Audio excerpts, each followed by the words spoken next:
मैं बात करना चाहता हूँ आज की why it is important to look poor. Look poor से मेरा मतलब ये नहीं है कि आपको एकदम फटे हाल पुराने गंदे संदे कपड़े पहन करके भिखमंगा दिखाई देना है। लुक पुअर का मतलब है not look flashy, not look very rich. Even if you have money, lots of money, still you should try to maintain appearance जिसके ज़रिए लोगों को पता नहीं चल सके कि आपकी नेटवर्थ कितनी है। मान लीजिए आपके पास 2 लाख रुपए, तो आपको देख के नहीं मालूम पड़ना चाहिए आपके पास 2 लाख है। ये अमीर बनने के लिए बहुत इंपॉर्टेंट स्टेप है। तो इसमें कुछ पॉइंट्स मैंने इकट्ठे किए हैं। नमस्कार दोस्तों, स्वागत है आपका आज की वीडियो में। सबसे पहला पॉइंट है, अगर आप अमीर दिखने की कोशिश कर रहे हो तो this is the fastest way to go broke.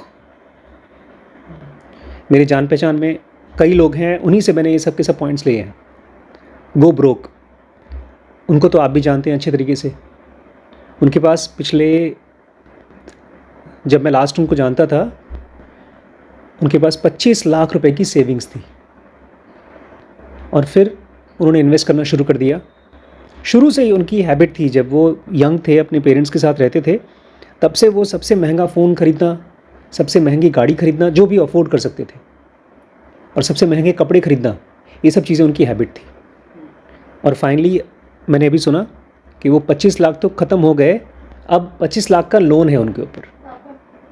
और ऐसे बहुत से लोग हैं। अपने आप से हमेशा ये बोला करिए, पूछा करिए अपने इनफैक्ट कि कैसे कोई आदमी ब्रोक होता है। इनफैक्ट लखीमपुर की तो एक स्टोरी ये भी है, सच्ची कहानी है। उस बच्चे को जानते हैं, उसकी पूरी फैमिली ने सुसाइड कर लिया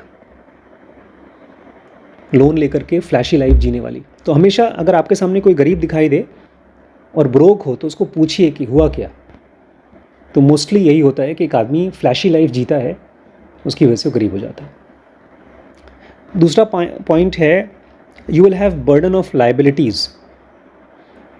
अभी मेरी जान पहचान में एक भाई साहब हैं जिनके पास अपना खुद का ऑलमोस्ट 6 करोड़ का घर है। 6 करोड़ का, इंडिया में नहीं, फॉरेन में रहते हैं। लेकिन दोनों हस्बैंड वाइफ जॉब नहीं छोड़ सकते अगले 20 साल तक के लिए, क्योंकि वो 6 करोड़ लायबिलिटी है। लायबिलिटी क्या होता है? कोई ऐसी चीज़ जो आपको हर महीने आपकी जेब में से पैसा लेके जाए। तो उस कंडीशन में देखा जाए तो आपका क्रेडिट कार्ड एक लायबिलिटी है। वो पैसा ऐड नहीं करती, वो लेके जाती है। और लायबिलिटी का उल्टा क्या होता है? एसेट। तो अगर आपके ऊपर लायबिलिटी का बर्डन इकट्ठा हो गया तो ऑब्वियसली आप एसेट्स खरीद नहीं पाओगे। एसेट क्या होता है? जो आपकी जेब में हर महीना पैसा लाके दे। सिंपल डेफिनेशन, जो आपकी जेब में हर महीना पैसा लाके दे। थर्ड पॉइंट है, क्यों आपको गरीब दिखना चाहिए। You will always live in a survival mode. Lakhimpur में ही एक बहुत फ्लरिश्ड अच्छे डॉक्टर हैं, वो प्रैक्टिशनर नहीं हैं, वो जॉब करते हैं। और लास्ट जो उन्होंने मुझसे बात की थी, कुछ पैसे मांगे थे अपने बेटे को कुछ गिफ्ट देने के लिए, महंगा गिफ्ट, एक मोटरसाइकिल महंगी ब्रांड की, शायद BMW या कोई बाइक देनी थी उनको। मुझसे उधार मांग कर दिया। मैंने इनफैक्ट पैसे नहीं दिए उनको उधार, कहीं और से इंतज़ाम किया उन्होंने। और हर महीने उनके पास कोई ना कोई डिमांड होती थी। तो देखा जाए ना, और डिमांड भी ऐसी नहीं कि मुझे खाली महंगी चीज़ खरीदनी है। कभी कभी तो ये तक बोलते हैं कि मुझे अपने किसी बैंक का EMI भरना है, कार का EMI भरना है। अभी उन्होंने लखनऊ में एक बड़ा सा फ्लैट लिया, तो उसकी EMI भरनी है। तो अगर आपको फ्लैशी लाइफ जीने की, उनकी खुद की नहीं आदत है, वो तो बेचारे बहुत ही हम्बल हैं, लेकिन उनकी फैमिली को इस चीज़ की आदत है। उनकी वाइफ और उनका बेटा लखनऊ में 4 BHK में रहते हैं, ऑलमोस्ट 1.25 करोड़ का घर है। और जब आप उसका, इनका इंटीरियर देखेंगे ना, तो आपको लगेगा कि कोई 5 स्टार होटल है। और वो बेचारे यहाँ पर दोपहर का खाने में पता है क्या खाते हैं? पैसा बचाने के लिए लाई चना खाते हैं। और अपने सेंटर से अपने घर तक पैदल जाते हैं, या तो टुक टुक लेते हैं 10 रुपये का, 20 रुपये का, और उसके बाद टुक टुक जहाँ छोड़ती है वहाँ से अंदर तक। ये टुक टुक वो नहीं है, पूरा बुक करके अपने यहाँ घर तक जाते हैं, रिक्शा। वो रोड तक छोड़ देते हैं सवारी वाला, उसके बाद वहाँ से पैदल जाते हैं, बोलते हैं ये चीज़ कि मेरे हेल्थ के लिए मैं कर रहा हूँ, बट फैक्ट ये है कि वो हर महीने हैंड टू माउथ जीते हैं। और वो बेचारे खुद भी, उनकी हैबिट ऐसी नहीं है, बट क्या करें, जिसको आप सपोर्ट कर रहे हैं अगर उसकी ऐसी हैबिट है तो आपको झेलना पड़ेगा। सेविंग्स होगी उनके पास? अगर उनके पास सेविंग हुई तो पैसा क्यों मांगेंगे? हर महीने मांगते हैं कुछ न कुछ पैसा। और मैं इसलिए आप लोगों से कहता हूँ कि आप लोग अपनी लाइफ को ऐसा मत मान के चलिए कि बहुत पैसे हैं। इसलिए जब मैंने आपका टी शर्ट देखा, पुराना टाइप का टी शर्ट, मैं बड़ा खुश हो गया कि मेरा बेटा गरीब दिख रहा है। और अभी मुझे पता है आपके पास कम से कम इतना पैसा है कि आप 10 टी शर्ट खरीद सकते हैं। So I feel very proud of you. और वहीं पर जब मैं कुछ लोगों को देखता हूँ जो जॉब अब नहीं करते लेकिन उनके पास खूब अच्छे अच्छे कपड़े हैं, चाहे मांग करके ही पहने, तो I feel scared about you. Next point है, और ये तो बड़ा डरावना है, you will be always vulnerable for disasters. आप जो ढेर सारा पैसा कमाने की कोशिश करते हैं, किस लिए कमा रहे हैं? क्या चाहते हैं आप उससे? कोई दिक्कत हो तो ऑब्वियसली कोई दिक्कत हो, कोई बीमारी हो। और अभी एक बच्ची ने मुझे फ़ोन करके हेल्प मांगी है ऑलमोस्ट 1 लाख रुपए की। उसको मैंने हेल्प कर भी दिया। वो बीमार थी और हॉस्पिटल का खर्चे का उसके पास पैसे नहीं थे। पिछले 10 साल से नौकरी कर रही है, उसके पास अपना हॉस्पिटल के खर्चे के लिए पैसा नहीं है। तो आप हमेशा वल्नरेबल रहोगे डिज़ास्टर्स के लिए। नेक्स्ट पॉइंट है, you can never be a home owner.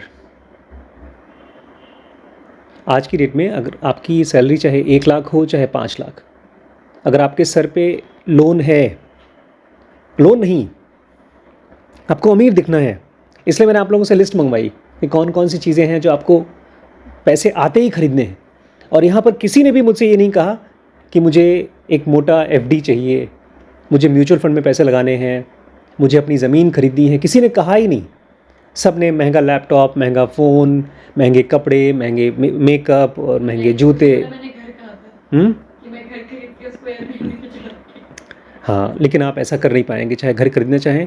अगर आप हर महीने अपनी सैलरी में से 80% बचा करके फिक्स नहीं कर देते हैं तो आप होम ओनर नहीं बन सकते। आज की डेट में सस्ते से सस्ता घर भी कम से कम 20-25 लाख रुपए का आएगा।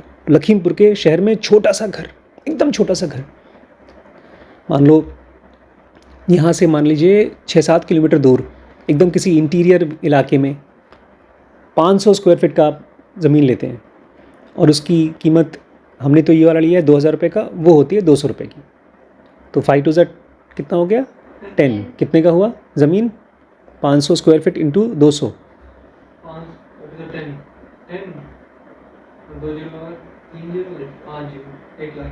1 लाख रुपए का ज़मीन हो गया। और उसके ऊपर कंस्ट्रक्शन कितना कराएंगे? 500 स्क्वायर फीट का कंस्ट्रक्शन कराएंगे। और कंस्ट्रक्शन कॉस्ट क्या है इस समय? 10 लाख। एक स्क्वायर फीट का 1500 रुपये पर स्क्वायर फीट कंस्ट्रक्शन कॉस्ट होता है। तो 1500 इंटू 500 कितना हो गया? 7.5 लाख। तो आपका 8.5 लाख में तो घर का स्ट्रक्चर बनेगा। उसके बाद आपको उसमें फर्नीचर चाहिए, एयर कंडीशन चाहिए, इन्वर्टर चाहिए, 10 लाख। तो वो भी कम से कम 10 लाख रुपए जोड़ लीजिए। पानी का खर्चा अलग है। और ये सब चीज़ें कहाँ पर? लखीमपुर के ऐसी लोकेलिटी में जहाँ आप लोग रहना पसंद नहीं करेंगे। क्यों? क्योंकि आपके पास तो महंगे महंगे लैपटॉप और फ़ोन है, महंगे महंगे कपड़े हैं, तो जाकर के आप वहाँ रहेंगे खीरी के उस टाउन में जहाँ पर बेचारी गुड़िया रहती है। मैं वहीं की बात बता रहा हूँ, ये सब खर्चा वहीं का है। मतलब इस टाइप का जो रेट बताया मैंने 200 रुपये पर स्क्वायर फीट, ये वहीं का रेट है। यहाँ पे तो 500 रुपये। यहाँ का तो 500 भूल जाइए, 2000 रुपये सस्ते में मिल गया मैंने। यहाँ पर 5000 रुपये, 8000 रुपये स्क्वायर फीट है। और आपके घर की तरफ उधर भी ऐसी है 5000। मेन रोड, जहाँ पर भी काली मेन रोड, चौड़ी रोड है, जहाँ दुकानें हैं, वहाँ पर 5 से 10,000 रुपये तक की, इससे नीचे आपको ज़मीन नहीं मिलेगी। तो you can not own a house. और ये खाली ऐसा नहीं कि आप ही लोगों के बारे में बोल रहा हूँ, इवन इससे पहले की जनरेशन में, मतलब मेरे पापा, उन्होंने अपना घर खरीद लिया था, पहला घर अपनी सेकंड जॉब के। पहली जॉब उन्होंने की थी 1975 से लेकर के 84 तक, 9 साल तक। तब तक उनके पास घर नहीं था, खाली अपने घर को खर्चा चला रहे थे।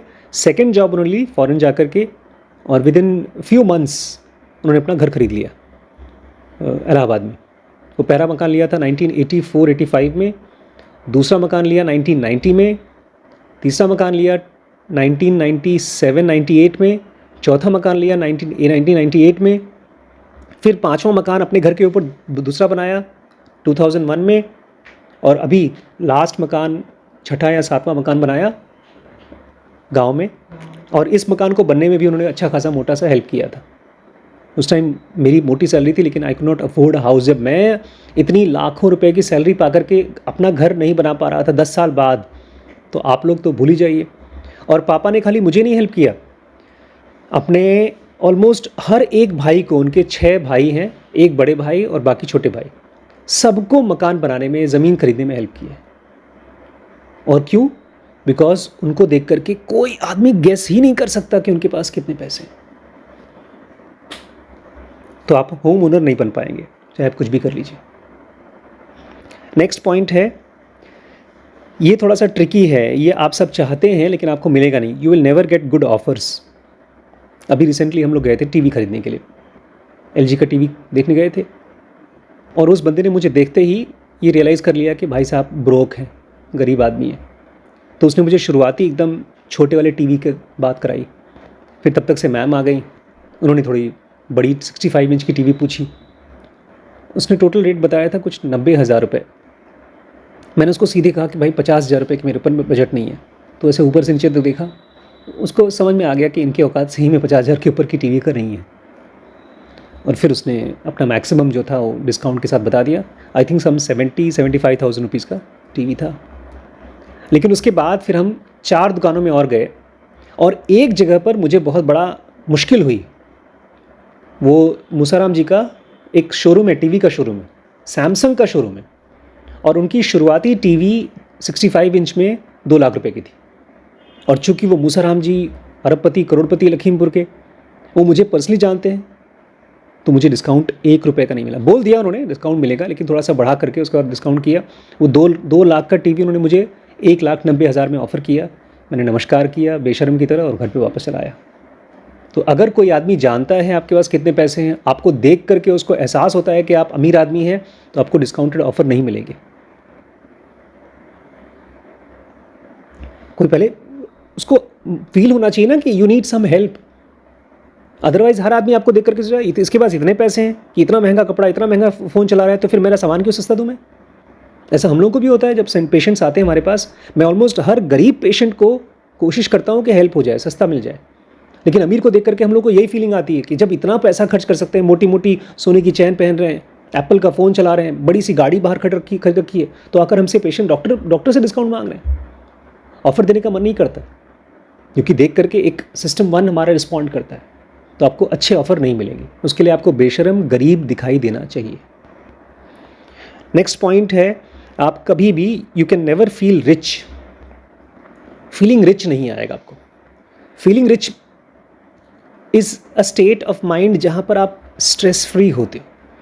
आपने कोई सामान खरीदा, वो तुरंत टूट गया, ख़राब हो गया, आप गए दूसरा सामान खरीद के ले आए सेम। तो मेरे पास जितनी भी गाड़ियाँ हैं, एक तो फोर्ड है पुरानी वाली, आपको पता है ना मैंने पुरानी सेकेंड हैंड कार क्यों ली? क्यों? बड़ी में शहर में चलानी थी। वो तो ठीक है। मेरे पास एक बुक है, मिलियनेयर नेक्स्ट डोर। उसमें उन्होंने कहा है कि आपकी पहली कार, दूसरी कार, जब तक आप करोड़पति नहीं हो जाते हैं तब तक आप नई कार में पैसा क्यों लगाएं? क्योंकि एक नई कार शोरूम में, मान लीजिए उसका रेट है 15 लाख रुपए, और शोरूम से आप ले आए, आज एक दिन हुआ और उसमें कुछ नहीं हुआ अभी तक, शोरूम से आते ही उसकी कीमत 2-4 लाख रुपए कम हो जाएगी। इंजन वही है, ज़्यादा चली नहीं है, बट फिर भी 2-4 लाख रुपए कम हो जाएगी। और ये कार जो हमने ली है फोर्ड वाली, वो मुश्किल से 15,000 किलोमीटर चली होगी, जो कुछ नहीं है। एक तरह से 3-4 महीने चली है लोकल में बस, और उसकी कीमत गिर करके हमने ली है 6 लाख, 6.5 लाख में ली। अगर यही नई कार लेनी होती तो 14 लाख रुपए देना पड़ता मुझे। तो वो एक्स्ट्रा 10-15 लाख रुपए, मुझे 10-12 लाख रुपए मेरा जाता गरीब होने में। और आज की डेट में अगर ये पूरी की पूरी कार किसी स्क्रैप में चली जाती है तो मैं आराम से नई कार खरीद सकता हूँ। This is the state where you feel rich, कि मेरा ये सामान टूट गया, ख़राब हो गया, तो मैं जाकर के नया ले आऊँ। कोई स्ट्रेस की फीलिंग ही नहीं आती। नेक्स्ट पॉइंट है, you can't have true friends. अगर आप फ्लैशी लाइफ जीते हैं तो आप ऐसे लोगों को अट्रैक्ट करते हैं जिनको पैसों की ज़रूरत है, और ऐसे ही लोग आपके पास आएंगे और आपको बड़ा अच्छा लगेगा, बिकॉज वो आपको अच्छी अच्छी बातें बोलेंगे क्योंकि आप वो चाहते हैं, उनसे वो सुनना चाहते हैं। मैं जितने भी लोगों को जानता हूँ जो पैसे वाले हैं लेकिन मिजरेबल हैं, दे डोंट हैव फ्रेंड्स जिनसे रोज़ बातें करते हैं। एक बंदा है जिससे, मतलब इनके बारे में जिसके बारे में बोल रहा हूँ, उनका वो फ्रेंड रोज़ बातें करता है लेकिन उसने कम से कम 50 लाख रुपए लोन ले लिया है अभी तक। तो उनके 3-4 फ्रेंड्स जो हैं वो सब वही लोग हैं जो आपसे बात कर करके, आपके सामने अच्छी अच्छी बातें बोलकर, आपकी तारीफ़ करके, इनफैक्ट जब उन्होंने पैसे वापस मांगे तो ये क्या बोलते हैं, आप तो करोड़पति हैं भैया, आपको पैसे की क्या ज़रूरत है, मतलब वो जो 50 लाख दे दिया है मत मांगे वापस। तो ये बोलते हैं मुझसे कि आखिर वो मेरा इतना क्लोज़ फ्रेंड है, मैंने उसको हेल्प किया तो वापस क्यों नहीं कर रहा है, बिकॉज वो क्लोज़ फ्रेंड है बट वो ट्रू फ्रेंड नहीं है। जब शुरुआत में मैंने स्कूल खोला था तो आनंद जी, आदित्य, ये सब मेरे अच्छे फ्रेंड थे, अभी भी हैं। मैंने उसमें जो भी सैलरी पाता था 8,000 रुपये, ऑलमोस्ट पूरी मैंने सैलरी 1 साल तक के लिए स्कूल खोलने के लिए दे दिया था, और 1-1 रुपये इन लोगों ने वापस किया। और मैं भी गरीब था, वो भी गरीब थे। तो और ये गांव में चलता है और शहरों में भी चलता है, जहाँ पर भी गरीब गरीब के साथ रिलेट करता है उसको जलन नहीं होती। पता है पैसे लोग वापस क्यों नहीं करते किसी को, बिकॉज दे फील कि आपको सही में ज़रूरत क्या है, आपका देखो लेवल। तो somewhere people feel your money I deserve. तो ऐसा आदमी बहुत क्लोज फ्रेंड, ट्रू फ्रेंड नहीं हो सकता। जब आपको ज़रूरत पड़ेगी पैसे की तो वो आराम से बाईपास कर देगा, आपके फ़ोन नहीं उठाएगा। नेक्स्ट पॉइंट है, you will always be asking for help. एक भाई साहब हैं जिनकी इनकम होगी कम से कम 2.5 लाख रुपए महीना, और वो हर महीने मुझे फ़ोन करके हेल्प मांगते रहते हैं, और मुझे नहीं, जितने भी रिश्तेदार हैं सबको हेल्प मांगते रहते हैं। एक दिन मुझसे बोलते हैं मैं क्रेडिट कार्ड ले लूँ। मैंने कहा क्यों? बोलते हैं आपके सामने हर महीने भीख मांगना पड़ता है। मैंने कहा हाँ वो तो बात दूसरी, मैं देता नहीं आपको भीख, वो तो दूसरी बात है, बट ठीक है आप लेना तो ले लीजिए। लेकिन ये आइडिया आया कहाँ से? बोलते मैं एक शोरूम में गया था और वहाँ पर उस आदमी ने मुझसे कहा कि एक बार आप क्रेडिट कार्ड ले लीजिए तो आपको किसी के सामने हाथ नहीं फैलाना पड़ेगा, बेइज्जती नहीं होगी। तो उसके बाद वो आदमी आपके सर पे चढ़ करके डांस करेगा, कंपनी वाला। 2 और पॉइंट है छोटे छोटे। You will always lack self worth. जब आप कोई सामान खरीदते हैं तो आपको सेल्फ वर्थ की लैकिंग फीलिंग आती है। क्यों?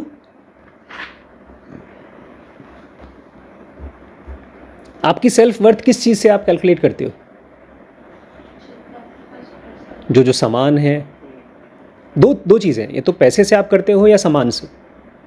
अगर सामान से करते हो और वो सामान कल को नहीं अफोर्ड कर सकते हो तो फ्रस्ट्रेशन होगी, क्योंकि एक पॉइंट तो ऐसा आएगा जब आप ब्रोक होंगे। कोई भी कार फुल स्पीड में 24 घंटे नहीं चल सकती, सालों साल तक नहीं चल सकती, वो घिसेगी, ख़त्म होगी, ख़राब होगी। ऐसे ही एक आदमी चाहे एक अमीर से अमीर क्यों ना हो, बहुत से ऐसी स्टोरीज हैं जहाँ पर फुटबॉल प्लेयर्स, उन्होंने खूब फ्लैशी लाइफ जी, बाद में गरीब हो गए। फिल्म स्टार्स के साथ ऐसा बहुत स्टोरी सुनने में आती है कि बाद में उनके पास इतने पैसे नहीं थे कि बीमारी को ठीक करने के लिए हॉस्पिटल जा सके। बल्कि स्टोरीज ऐसी आती हैं, फलाना आदमी बॉलीवुड का एक्टर था और अब उसको बेचारे को बीमारी में हेल्प चाहिए तो कोई बड़ा एक्टर हेल्प नहीं कर रहा है। मतलब जो आर्टिकल आते हैं, अमिताभ बच्चन का दोस्त हॉस्पिटल में बीमार पड़ गया और उनके पास इलाज के लिए पैसे नहीं थे। ऐसी कहानी आती है। तो आपको अपने आप से पूछना पड़ेगा कि मैं कैसा फील करता हूँ अगर मैंने एक नॉर्मल पुराना शर्ट पहना है। ये शर्ट कितनी पुरानी होगी? एक अंदाज़ा लगाइए। नहीं, 2 नहीं, ये कितनी 5-6 पुरानी साल हो, पुरानी आपने है। ऐसी और सिलवानी ऐसी और सिलवाई है। हाँ, लेकिन ये वाली, खासतौर से ये वाली शर्ट कितनी पुरानी होगी? बिकॉज ये चिकनी वाली थी। ये 10 साल पुरानी है। मैं लखीमपुर आया था, उसके दूसरे-तीसरे साल में इसको ख़रीद लिया था। 10 साल पुरानी होगी शर्ट। और मुझे इसको पहन करके भी ठीक वैसी फीलिंग आती है जैसी एक सूट पहन करके फीलिंग आती है, बल्कि इसको पहन के मुझे ज़्यादा खुशी होती है, क्योंकि जैसा मैं दिखता हूँ उसके नीचे मैं वो नहीं हूँ, मैं उससे ज़्यादा सॉलिड हूँ। और लास्ट पॉइंट, ये तो स्पिरिचुअल पॉइंट है, you can't be truly material free. What is material? सामान। और मटेरियल में भी आपको अगर, हाँ देखिए आप ही, अगर कोई सामान आपके इमोशंस को ट्रिगर करता है तो अगर वो सामान आपसे छीनेगा ना तो आप खुद ऐसा फील करोगे जैसे आपका सेल्फ छिन रहा है, और वो हमेशा आउटसाइड डिपेंडेंट होता है।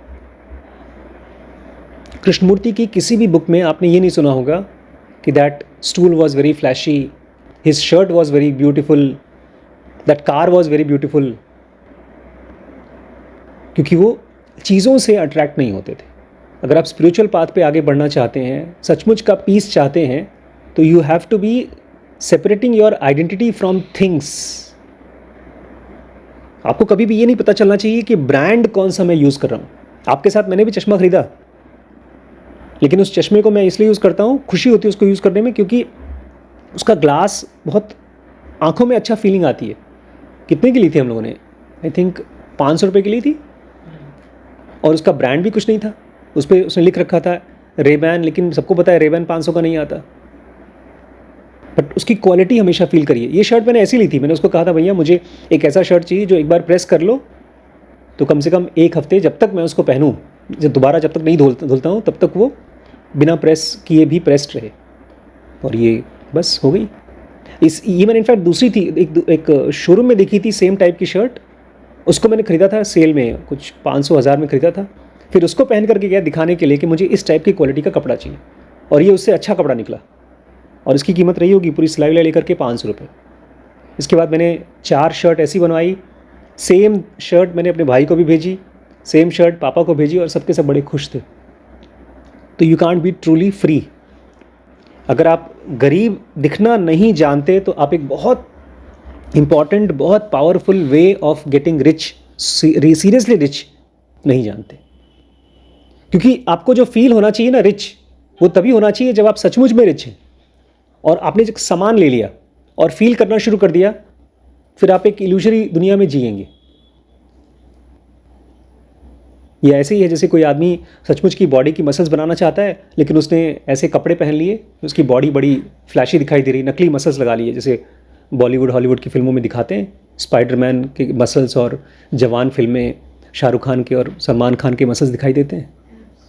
तो वो आपके मेंटल एब्स हैं, मेंटल इमेजेस, जिसको आप खुद ही प्यार करना शुरू कर देते हैं। इसलिए बेचारे मुझे दया आती है कभी कभी ये बड़े बड़े फिल्म स्टार्स के ऊपर कि वो बोटॉक्स कराते रहते हैं बुढ़ापे में, 80-90 साल की उम्र में। वहीं पर जब मैंने मंजुलिका दास को देखा था at the age of 60+, she was looking so graceful with all the झुर्रियाँ and white hair, she was looking very very beautiful. बुढ़ापे की अपनी खूबसूरती होती है, और उनके घर में कोई महंगा सामान देखा ही नहीं मैंने। बट आज तक कभी ऐसा नहीं हुआ कि हम लोग कुछ अच्छा टेस्टी खाना खाना चाहते हैं, उनके पास नहीं है। उन्होंने अपनी कार खरीदी बुढ़ापे में, रिटायर होने के बाद बाबा ने, मानस जी ने अपनी कार खरीदी। उनका घर कभी देख लेंगे, मैं आपको ले चलूँगा यार, कभी ना कभी इलाहाबाद चलेंगे, उनका घर दिखाऊंगा। It's one of the most beautiful small house. पूरे घर में कहीं सीमेंट का इस्तेमाल नहीं हुआ, आज भी कूलर से उनका घर ठंडा होता है। तो अगर आपको अमीर सचमुच में होना है तो you have to look poor, भिखारी नहीं, बी अंडर द रडार। ठीक है, इस पूरी सीरीज़ को देखना है दोस्तों तो आप सॉलिड मनी रूल्स पे dkbrains.com में जाके चेक कर सकते हैं। ठीक है।